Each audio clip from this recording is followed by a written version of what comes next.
வணக்கம். தமிழக முதல்வராக பொறுப்பேற்றிருக்கும் விஜய் அவர்களுக்கும் அவர் கூட ஒரு 9 அமைச்சர்கள் பதவியேற்றிருக்காங்க. புதிய அமைச்சரவை.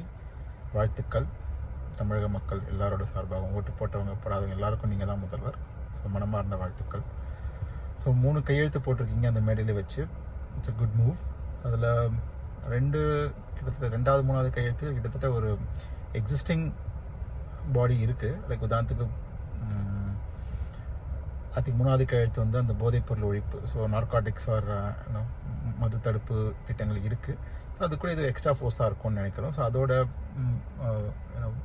இன்டென்சிட்டி அண்ட் அதோட ரிசல்ட்ஸ் வந்து போக போக தெரியும். ஆரம்பத்தில் அதை விமர்சிக்க தேவையில்லை. It's a let's see kind of thing தான். அண்ட் 2வது வந்து உங்களோட மகளிர் பாதுகாப்புக்கு சிங்கப்பெண் திட்டம். அதுவும் ஐ திங்க் எக்ஸிஸ்டிங்காக இருக்குது. Like Kavalan app or I think if I'm not wrong புரட்சி தலைவி ஜெயலலிதா காலத்தில் வந்து அந்த பிங்க் போலீஸ்லாம் வந்துச்சுங்களா. ஸோ அதோட எக்ஸ்டென்ஷனாக தான் பார்க்குறேன்.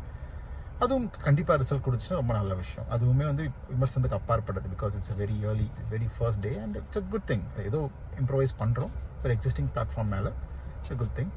ஃபர்ஸ்ட் கையெழுத்து அந்த இலவச மின்சாரம் 200 யூனிட் இலவச மின்சாரம். அதில் ஒரு சின்ன கேட்ச் வச்சுருக்கீங்கன்னு நினைக்கிறேன். பிகாஸ் முன்னாடி சொல்லும் போது வரம்புக்குட்பட்டு எதுவும் சொன்ன மாதிரி ஞாபகம் இல்லை.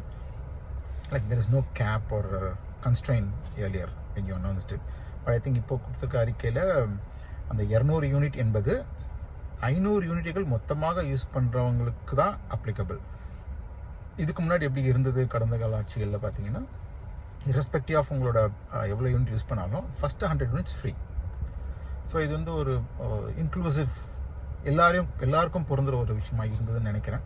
ஸோ இப்போ கொடுத்துருக்கிறது இந்த 500 யூனிட் பயன்படுத்துகிறவங்களுக்குள்ளே வந்தால் மட்டுமே 200 ஃப்ரீ. 501 வந்தால் கூட நீங்கள் 501க்கும் பே பண்ணணும். இதுதான் நினைக்கிறேன். Subject to correction. என்னோட அறிவுக்கு தெரிஞ்சது தான். இதில் ஐ திங்க் எதிர்ப்பு ஆதரவு மிக்ஸ்டாக வரும்னு நினைக்கிறேன். ஸோ ஏன்னா இன்றைக்கி ஒரு காலத்தில் உயர் வகுப்பில் இருக்க ஹையர் கிளாஸ் பீப்புள் மட்டும்தான் ஏர் கண்டிஷன் யூஸ் பண்ணிட்டு இருந்தது. நிலைமை மாறி இப்போ எல்லாருமே வந்து குறிப்பாக தமிழ்நாட்டில் அப்பர் மிடில் கிளாஸ் கூட இல்லை, lower middle class, middle class லெவலுக்கு ஏசி பரவலாக வந்துடுச்சு. குறிப்பாக இந்த 2-3 மாதம் கோடைக்காலம் இட்ஸ் எனார்மஸ்.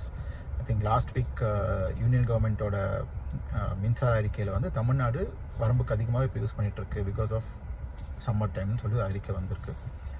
ஸோ அவங்களுக்கு இது எப்படி இருக்குன்னு தெரில. ஒரு மிக்ஸ்டு தான். But again cannot satisfy all அப்படின்ற கேப்பில் பார்த்தா இது ஓகே.